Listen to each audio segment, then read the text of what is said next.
Hey everyone, and welcome back to this week's episode of The Content That Grows. I'm back with Nate Turner, CEO and co-founder of 10Speed. How's it going, Nate? I'm doing well, Derek. Just ready to jump into another great topic with you today. Sweet. Yeah, so this week we are talking about, how to improve your experience and how to outsource your content well. It's something that, I'm sure you've all experienced at some point when you've been trying to find an agency or partner. We see this question asked a lot, on social. And so we came up with a list of things that we've noticed in our experience that like our clients benefit from. And we think, any of you can use for any of your outsourced partners as well. So just to kind of go over that initial list of what we'll be including is, finding an outsourced content partner that you feel confident in, someone you can trust, who's reputable, doing the legwork up front to document and prep that agency or that outsourced, it could be a freelancer or consultant, getting alignment on the strategy and content plans before any of your execution begins, closing the gap between people who write or edit and the people who approve the content. I think creating agreed upon visibility for deliverables and statuses and timelines. And then finally, we'll cover kind of like empathy and respect for like the reality of what you're asking from an outsourced agency and kind of what it really takes to get the best content out of an agency. Yep. Yeah, it's a solid list. I'm excited to jump in, and I guess wanted to add real quick that I think, we pulled from this, like obviously experience on as being an agency, and kind of being the outsourced partner, but then also kind of tapping into the variety of experiences we've had as a team of actually like finding outsourced writers and doing that and, a lot of that stuff. And then we also work with a lot of contract writers. So we kind of have like a variety of experiences in-house, being the outsourced partner, finding outsourced partners. Like there's a lot there that comes together in this list. I think it'll be a great conversation. Yeah, I would say for most of drawing from this was thinking a lot of my own headaches and the experience of hiring and it's just challenging. So yeah, let's jump in. So number one, finding an outsourced content partner that, you feel confident in, someone, like I said, that's trustworthy, hopefully reputable. That makes it a little easier. And then finally, probably a sprinkling in of rapport, just kind of naturally having a good flow and enjoying the meetings and the way you interact. So I'd love to get your take on that first, and then I can follow up. Yeah, I mean, I think a lot of opportunities. When I was consulting and helping some clients with stuff, like there was a lot that worked well to just understand like what are some of the industry sites, what are the places that cover your space really well, that have contributing writers. So back at Sprout, we were able to find some great writers who contributed to things like Social Media Examiner and stuff like that. And you're just kind of already have this portfolio of content. They're at least vetted enough to write for some of those sites and just can start some of your outreach there. So that's worked well, especially when you get into variety of technical topics with IoT or Kubernetes or whatever. Like there's always industry spaces and people writing, and it's a great place to start versus a super general job rec. So stuff like that's been really helpful to just sort of like go like shortcut straight to where there's already vetted, experienced people that you can see. And then beyond that, I think there's also just a lot of opportunities to find folks who understand your space, and you can kind of just like look for folks who would be in the industry but maybe aren't necessarily published on those sites, whether that's through LinkedIn or specific job posts or whatever it might be. So I think there's a lot of ways to get started there. If you're just like literally, I don't know where to start to find a good writer. I would say that's typically one of the best places to start, and then you can at least kind of start to go from there. And I think, I'll let you kind of expand on it a bit more, but one of the other points we had was like, even just talking to those people, you may find out you can't afford them or they don't have availability, but they often have some other folks they can refer you to. And so that's also a starting point that can kind of get you on the path. Yeah, when I think about hiring outsource agencies, and generally I like personal recommendations. It's kind of, I think, at least myself, the way I operate is like being pretty connected to other content marketers and managers. So it's kind of easier to start to get the lay of the land, because they're going to have recommendations who they trust. And I feel like that's sort of the biggest winner. You can go in feeling confident that like some other reputable brand and another professional that you really respect, whether they're a consultant or agency or in-house person, is likely going to give you really good advice about like where to go and who to shop with. Yep. And like, I think today it's a little easier even with like Slack communities and things where you can pop Definitely. in and ask a quick question of like, who's everyone using? What do you like about them? And kind of get a sense of, who's working well and what the price points are, things like that. It's pretty open forum from what I've seen in the Slack communities I'm in. Yeah. Sweet. Yeah. Would you add anything else to that, or? No, I think that covers it. I think the Slack community stuff is definitely a great addition in terms of where you can start and find some folks. Yeah. Yeah. I think maybe before we transition to the next thing, the only other thing I'd add is I think it's work to find a good agency, and that it's like, I would put the time in to ask around and shop around and like make that choice wisely rather than the simplest Google search or the simplest Upwork find. I would Sure. do the manual process. All right, and then next we have doing the legwork up front to document and prep the agency or freelancer to properly onboard them. At least personally, I feel like this is the one that sometimes gets shorted, especially for, I think the trade-off for this one sometimes is like speed. Like you really want to move quickly. Yeah. But this one, again, is just so important if you want the quality of that outsourced content to come back and be as close to what you want as you can get. Yeah.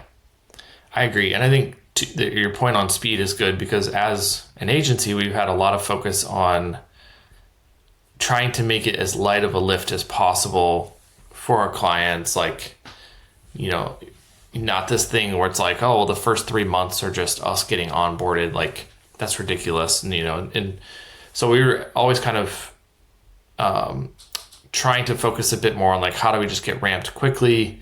But really, I think in the last year or so have had a much bigger shift towards like still trying, still not taking anywhere near 3 months, to get onboarded. That would be ridiculous. But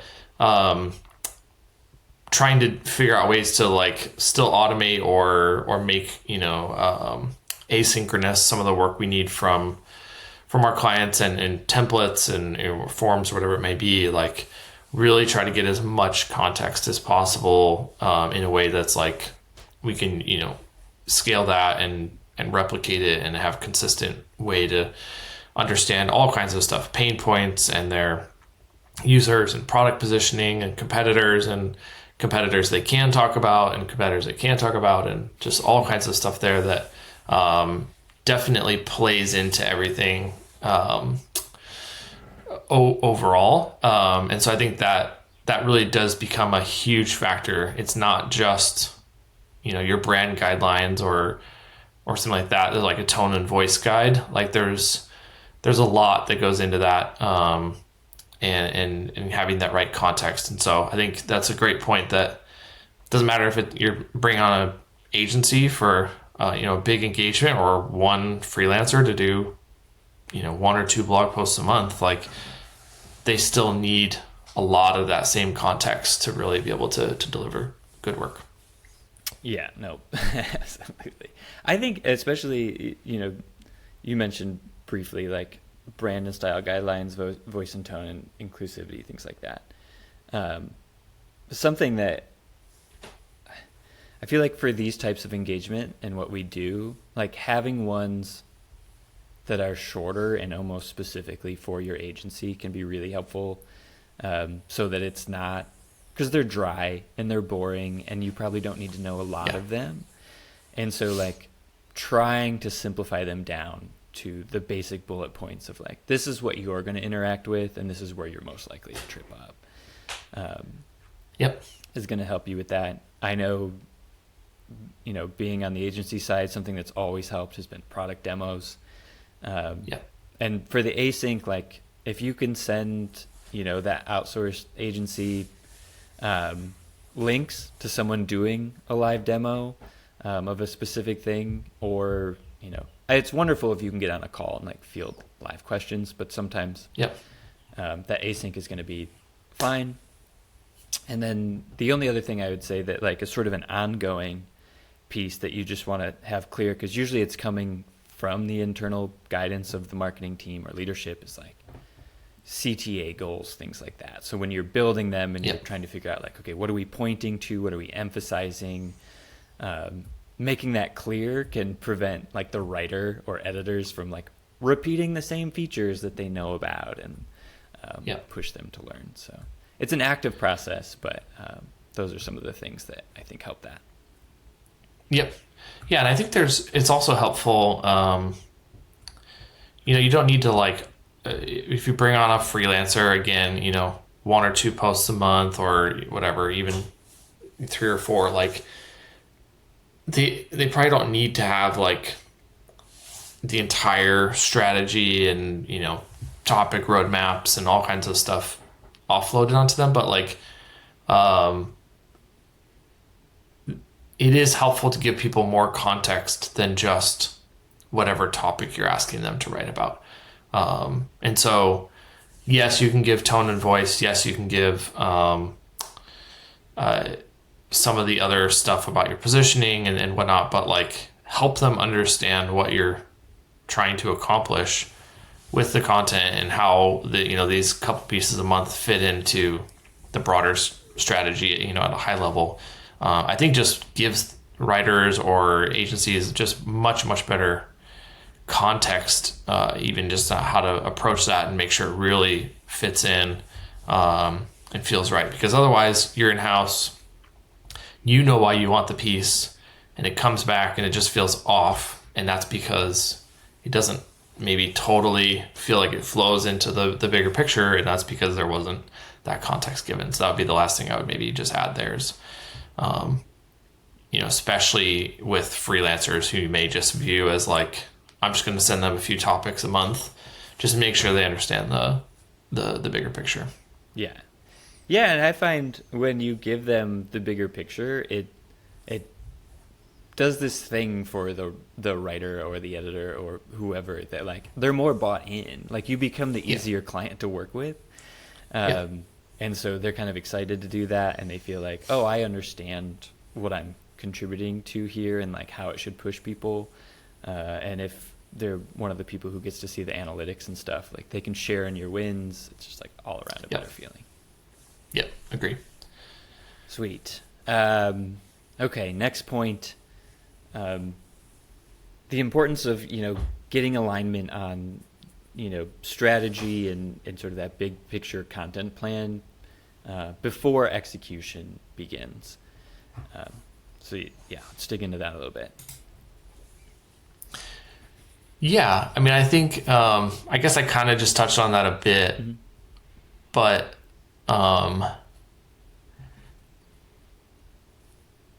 there, I say it a lot, like content or content marketing is a pretty broad umbrella. So I guess the one thing I would add is like, if you have writers kind of helping just with blog posts or certain types of written content or whatever, there's still that additional context with like, hey, we're also doing a podcast episode on this topic, or this is going to actually feed into this video series we're going to do, and this is what the video series is about, or whatever it might be. Just helping give that context. And so we encounter that a lot because we have a pretty specific part of the content program that we are responsible for within a company, and they're doing other stuff with case studies and webinars, podcasts, whatever. And so that's always just helpful to understand, again, not just a topic roadmap or what other blog posts are being written, but like what is the other more broader content strategy. And then even bigger than that is just like, generally understanding the go-to-market strategy. Like, is this all in service of like, trying to generate some revenue to help out sales, and it's all like a sales-led thing? Or is this like this 95% of new business and a huge growth lever, and just any other context and go-to-market and how that all fits in, I think is super helpful. For sure. For me, being like most of my career being very tactical, like having the strategy and the content plans established and aligned on between the two teams before the real work begins, has really always been about like the ability to move a little quicker, because it's sort of like, okay, we all agree this is where we're moving, this is the established amount of stuff we're doing over the next 3 months. Having the iterations is fine. Like the in-house team is going to learn new things and have that context to bring, but on some level you have to execute on something long enough to make sure it really happens, and like to test and see if that strategy was successful. And so having those agreed upon things up front, I think really allows you to actually do that. And it makes sure everyone's comfortable, right? Because we want the in-house team to be very comfortable and say, yeah, run with it, let's do it. We understand exactly what we're looking at. And so I think that's kind of the aid of it. It also is just a part of the like learning to share with one another the responsibilities and things. Like as you mentioned, for our agency specifically, we come in and own a lot of that strategy work on the content roadmap. And like we need to be able to own that. Like we need to be able to like work out and have that trust and move fluidly, because it gets awkward if you're an agency that provides strategy but they don't trust you to deliver strategy, and then they alter a strategy that you ultimately don't really believe in, otherwise you would have proposed it. And then they hold you accountable to like the data that comes back on a strategy you didn't build. So getting that alignment and not having to quarrel over it for the next 6 months to a year is obviously helpful. Totally agree. Sweet. I think the next maybe obvious one, but again, just I think worth having in here is working to close the gap between the people who create, the writers, the editors, and the people who ultimately approve the content. So if your 2 points of contact aren't those people like developing processes to kind of bring those groups closer together, if not having some type of direct access to one another. I think there's some really interesting stuff on this. One is like, so if you're in-house right now and you're just starting out, like you don't work with an agency, you don't work with contractors or anything, the thing I would say is, I don't care what it, like Google Drive folder, one giant like Google Doc, or whatever format, a Notion page, like find something that can be like your living, breathing, growing repository of all of the stuff we've kind of talked about, like tone and voice guide, like things to do, things not to do. Like you don't want to have to redo that every time and give it to people. And so the more you can build on that and create that consistency is helpful. So like we do that a lot with kind of like client guidelines for every client we have, and like any feedback that comes back, in a round of revisions of like, well, we don't want to talk about this in this way or whatever, we would add to that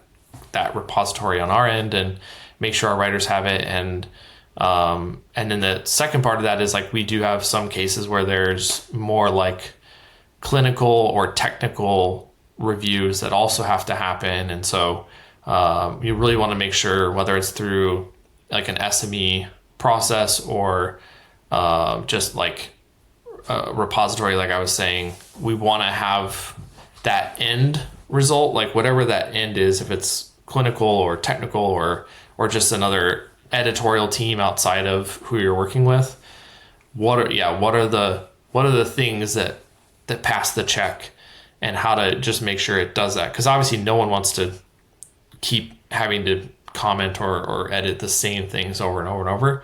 And so that to me is one of the best ways to do that, is really understand what the end line wants and expects, and then make sure that's baked in for the writers. And then any other, feedback meeting or something where you can pull in a writer or a group of writers into that session as well can also be really productive. Yeah, for sure. Yeah, I think practically speaking, like we have times where our editors are a part of meetings, or we have times when, for all of our clients, it's like when you get the actual like first drafts, the editor and the person who's approving are kind of the ones going back and forth, and it's less of the strategist interacting and being in those documents. So those are all pretty simple, and then depending on how comfortable you are with it, obviously you can create other modes of communication through Slack and things like that, but we'll touch on that a little bit more in the next thing, on like things you have to be cautious of depending on how you open certain visibility and communications. Yep, totally. Cool. So with that, we can jump right in. So I included this one because every agency I've been at, I feel like this is always like, an initial hurdle, because everyone has different comfort levels and expectations, or they've worked with another agency who did it X, Y, and Z way. So that's just creating agreed upon visibility for deliverable statuses and for timelines and expectations. Yeah, I guess for anyone listening, to be transparent, I questioned if we even needed to make this point like a talking point, because it seems very obvious, like table stakes. But I do think, it does make sense, because like, we've even run into situations, starting with a new client, and they've told us like, we were working with another agency and they've not delivered anything to us in the last 3 months. We have no visibility into where things are at, whatever. And it's just shocking, I guess, that things like that can happen. And so with that, you understand some people have,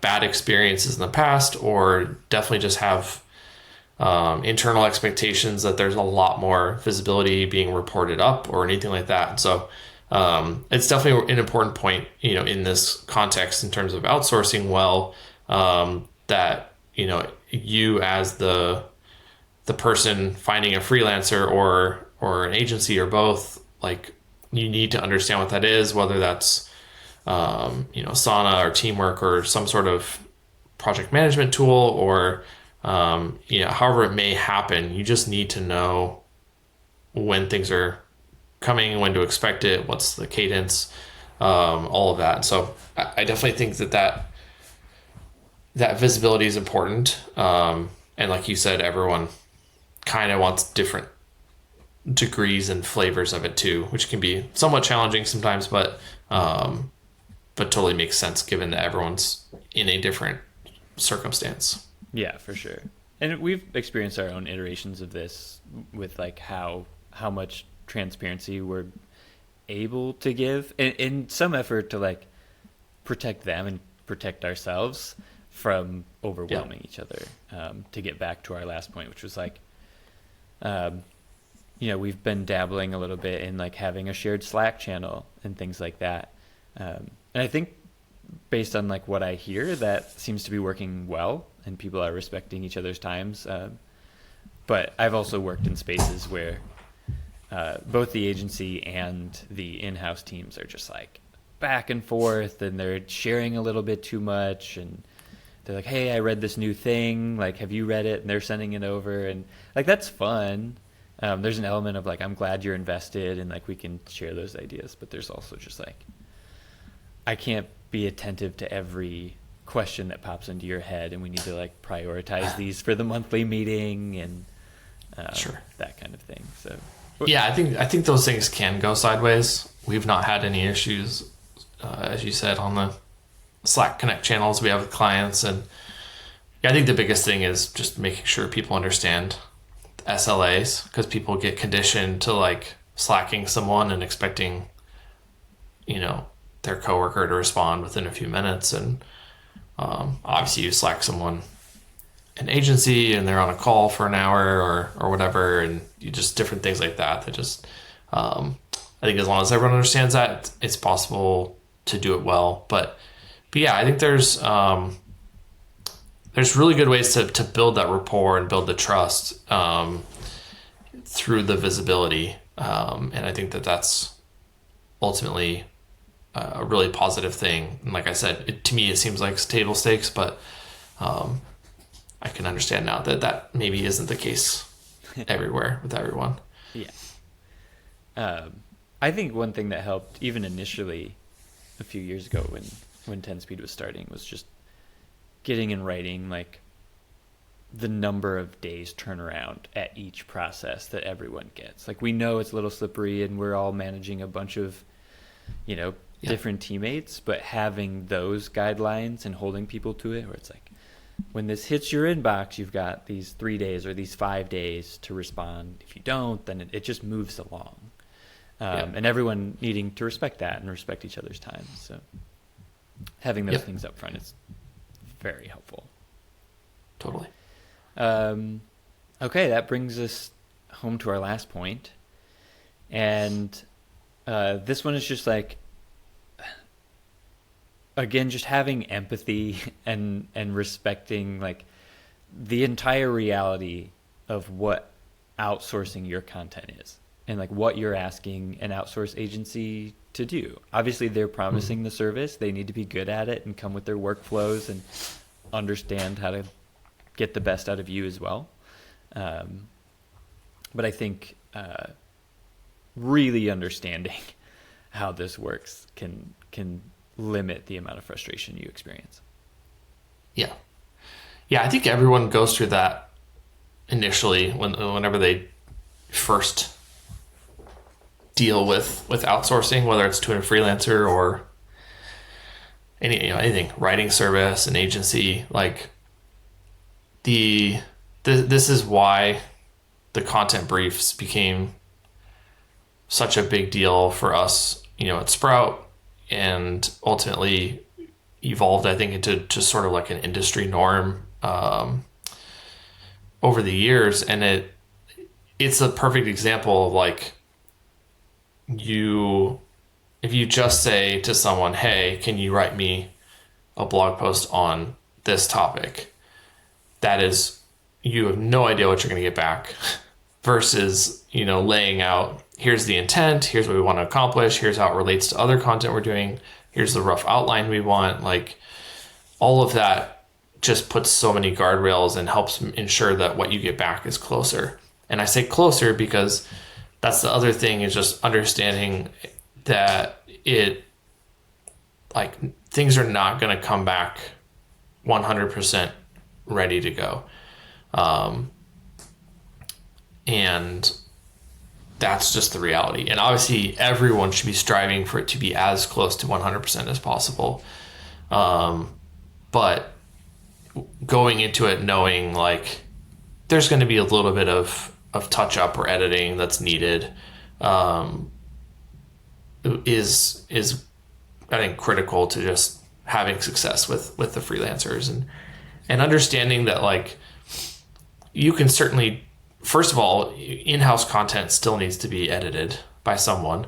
So that's not like that's a, things are 100% automatically from someone writing in-house. But there's, I think, the ability to have greater scale, greater flexibility, diversity in voices, in perspectives, writing styles a little bit. Obviously, still sticking to the tone and voice guides and stuff, but you just open up a lot of opportunities in accepting that it's maybe a little bit further from 100%, a little bit different than in-house, but if everyone's kind of working towards trying to make it as close to 100% as possible, and you understand that it's not going to be, then I think you will have a lot of success with outsourcing. But if you're going in expecting to just send off minimal detail to someone and have something come back 100% ready to go, you'll probably be disappointed no matter what freelancer, agency, service you use. Like that'll be a constant, and that's because of the prep, lack of prep, and the expectations. Mm-hmm. Yeah, I think for me, it's always helped to understand, and like if you're someone who's built content, I think you really start like you have a better understanding of this.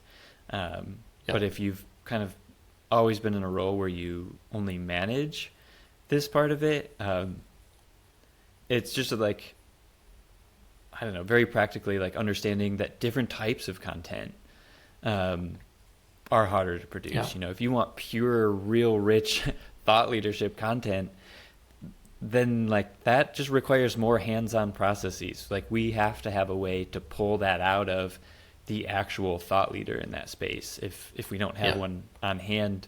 And likely your outsource agency doesn't necessarily have like a revolutionary thought leader on hand in the way that like founders and people who are disrupting industries are going to have strong opinions, and like people will care about those thoughts because they're interacting with it all the time.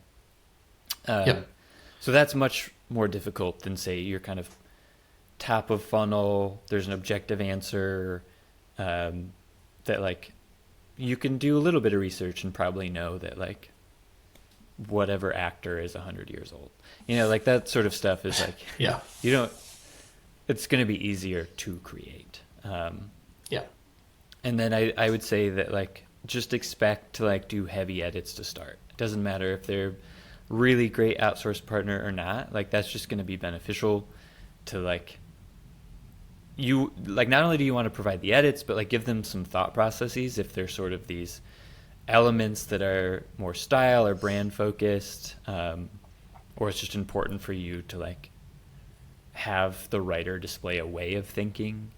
I would provide more to start, and then you'll notice that you can taper back as they start to pick up on it.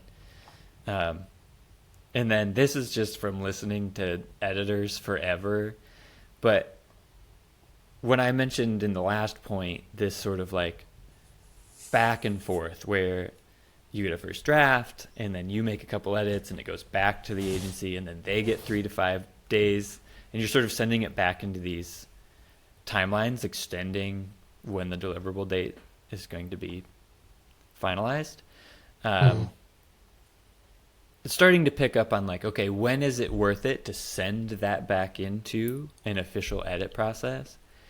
And like, when is it worth it for me to just be like, oh, I like capitalize that, and sort of totally move along. But I know I just like hear about that in all sorts of threads of people just being like, just do it yourself, just make that change. It's just like it's a funny thing to ask someone to do in some ways because they are paying for you to get that right. But you can save yourself your own headaches if that's the case.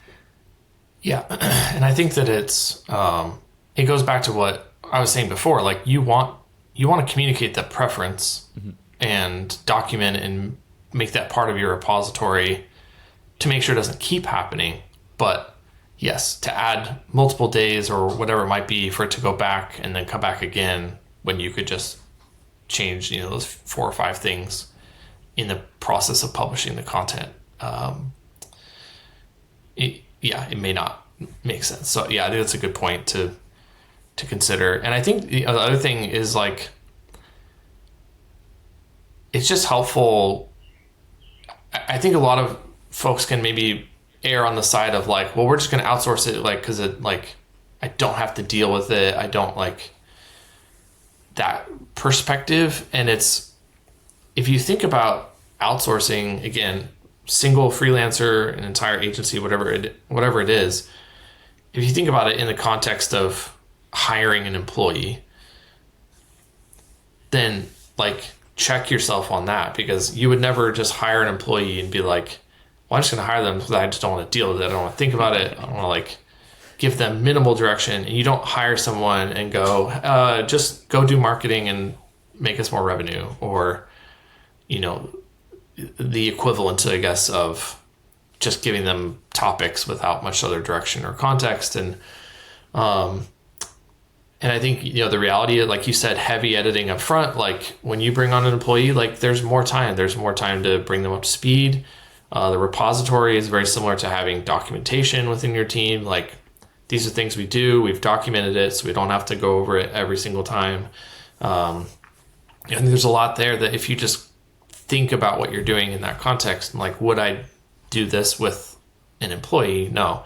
And obviously bringing on an employee ultimately yields additional bandwidth and greater output and new ideas. But it still requires work to bring people on, to train them, help them develop over time. Like, it's not a totally hands-off thing. So that would be probably my last thing, is just thinking about it that way can really be helpful, versus feeling like this is something I can just totally shove off onto someone else and not deal with it. Yeah. No, I think it's a good final point. It's like, own it with them and help them get up to speed, and you'll have way less headaches, and just accept that from the get-go. This is how it works. It's how it was going to work either way.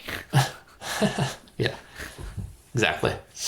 But yeah, I think that was a solid list, and we made it through in pretty good time. So with that, we'll go ahead and wrap up. So thanks for tuning in. If you'd like to check out any prior episodes of the podcast, visit 10speed.io/podcast. You can also like and subscribe on any of the podcasting platforms, and also have quite a few of the videos up on YouTube as well. So check us out there, and thanks again until next time. Thanks, Derek. Yep, thanks.